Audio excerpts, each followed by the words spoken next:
What's going on, Seawolves? You're watching USG Hot Takes.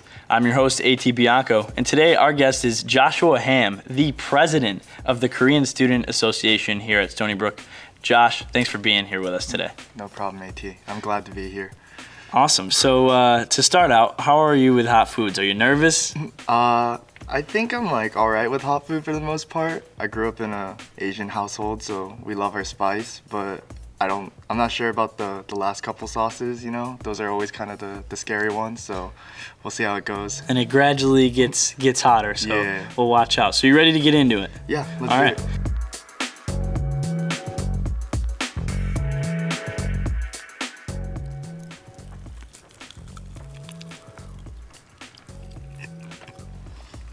So to start, what year are you and what's your major and how did you get involved in KSA? So right now I'm a senior. I'm majoring in business. I'm from Southern California. Okay. And I came to Stony because I was initially a pre-med student. And I had a family friend who graduated from Stony, and he told me about how Stony was a great pre-med school. So I applied here, and then I was kind of seeking him as my kind of go-to guy about stuff to do on campus. And he told me, if you're trying to get involved in Korean stuff, here's a bunch of different Korean organizations, so you should check them all out. So I checked out KSA, and here I am now, 4 years later. So that was freshman year when you first came? Yep. What was that like being new to a cool and kind of new to the East Coast, being here at Stony Brook? It was cold. First and foremost, it was definitely cold. I grew up wearing shorts and a hoodie all day, and then I come here and then I have to wear jeans and buy a thick jacket and everything, so it was definitely an adjustment. But I think I've met a lot of cool people here that I never would have even known existed if I stayed in California. So I think that's definitely one of the coolest things about going out of state and coming to Stony Brook, I think.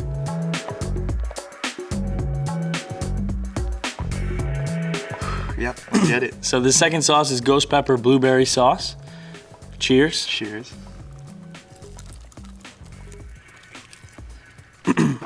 So as the Korean Student Association, how long have you guys been at Stony Brook, and do you guys have any annual club traditions? So we've been around since 1989. That was our official founding date. One of our biggest events of every year is K-Night. It's a showcase and a competition. So essentially we invite and have auditions for a lot of different dancers and dance orgs and singers, and they can either come out and just showcase a song or a piece they've been working on, or they can compete too, and we get a nice trophy for both of them, and for a singer and a dancer we have judges, so it's a nice way to kind of just see what the student talent is on Stony Brook, So what's it like working with your club members, kind of putting on events like this? What have you learned through it? Definitely just a lot of how much grind you have to put into it. Events, obviously, it's not easy to plan. We're communicating with USG for all the stuff we need for our events, communicating with our cabinet members, making sure they all know what's going on during the event, what they're supposed to be doing. So just how important communication really is to the success of a team. I think that was what I learned the most from being in KSA. Also just having patience, because it's we're all college kids, we're all trying to have fun. And you kind of learn how to just work with different people just in general too? Just people of different backgrounds, So are you ready for the third sauce now? Let's get into it. All right, so what do you think of this guy right here? It's probably gonna be similar to my face in a little bit. All right, cheers. Pain is great. So, what would you say your club mission is, and how do you try to instill that into the Korean community on campus?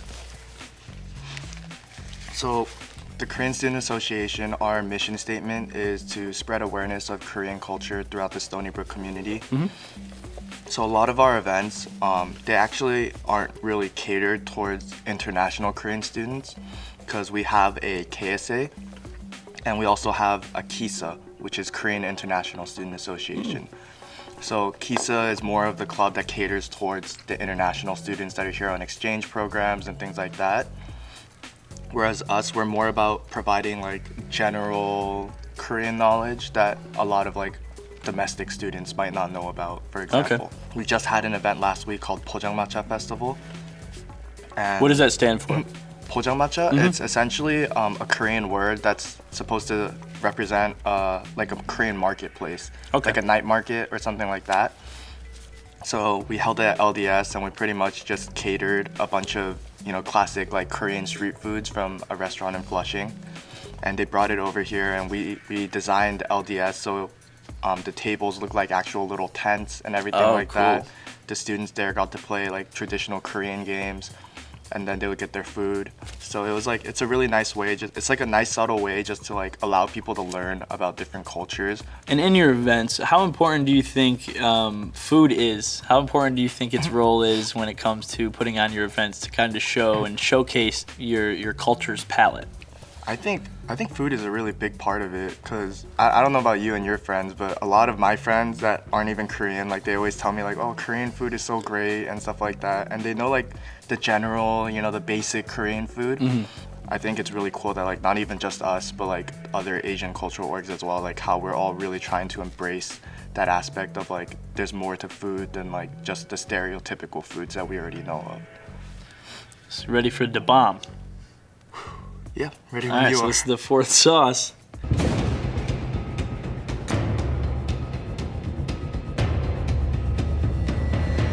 Cheers. Cheers.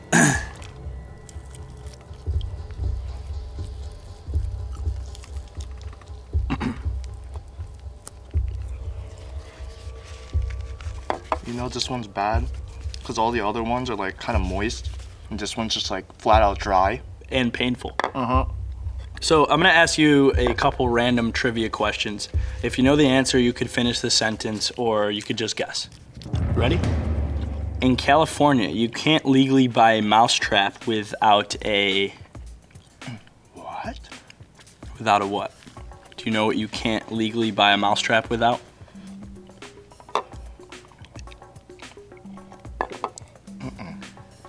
So in California, you can't legally buy a mousetrap without a hunting license. Did you know that? Really? Yeah. Isn't that interesting? It's an interesting take on hunting, isn't it? So my dad has a hunting license, it seems. I had no idea. He uses mousetraps? At our old place, we had like a mouse problem going around. Okay. So he bought a couple and left it outside in the backyard in like subtle places. I had no idea. In Georgia, it is illegal to do what with a fork? Stab someone. See, that's what I thought too. It's actually illegal to eat fried chicken with a fork in Georgia. Like you'll get a ticket if you do that? It says it's illegal, so it's either you get a ticket or I can't imagine they arrest you, but they're probably pretty serious about their fried chicken down there, so I don't know how they played that one out. It's just one of those like weird laws that were in effect like a long time ago, and like we look at it now and it's like, why is it still a law? But nobody ever just removed it. Yeah, as a it's law. like it's like outdated. You Yeah. know? This one's called Mad Dog 357. Good luck. Good luck to you too.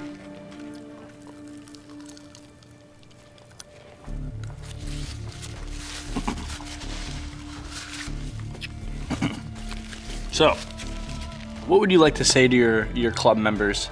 You are graduating this year, so the club members who have to kind of continue on your legacy, what do you have to say to them? Any advice going forward? Advice going forward to them, just have fun with it, honestly. Like, it's a club, so a lot of stuff happens, you know? Like, we may not like reach what we expected at times, or in terms of like attendance or like just like overall reception, it might not be as good as we thought it was. So it's really easy to get discouraged by those things. But I think it's okay to be discouraged, but it shouldn't be something that holds you down for the long term. I think it should just hold you down for a day or two, and then it should just motivate you to do better on the next event. So just try to have fun with it, you know, work together first and foremost, because we're a cabinet, we're one team. So it's not supposed to be one person does all. It's supposed to be we all do this together, we win and lose together. So really just emphasizing, you know, teamwork, unity, persistence. I think those are the biggest things. So we got a good pep talk from your leader. So this is your prez of KSA, the Joshua Ham. Thank you for being here with us today on Hot Takes. So, Seawolves, make sure to subscribe to our YouTube channel. Follow us on Facebook, Stony Brook USG, Instagram, Stony Brook USG, and all that other good stuff. So, thank you for watching this episode of USG Hot Takes. I'm your host, AT Bianco, with my guest, President of KSA, Joshua Ham. Thank you for watching, and have a great day, Seawolves. All right, my man. You did that shit like a champ. She was so damn hard. Yeah, right? It hurts. How are you feeling? There was one thing. There's only one thing in my life that I've eaten that was spicier than this. What? It was in Cali, so it was one. You're watching USG Hot Takes, the hottest show on campus.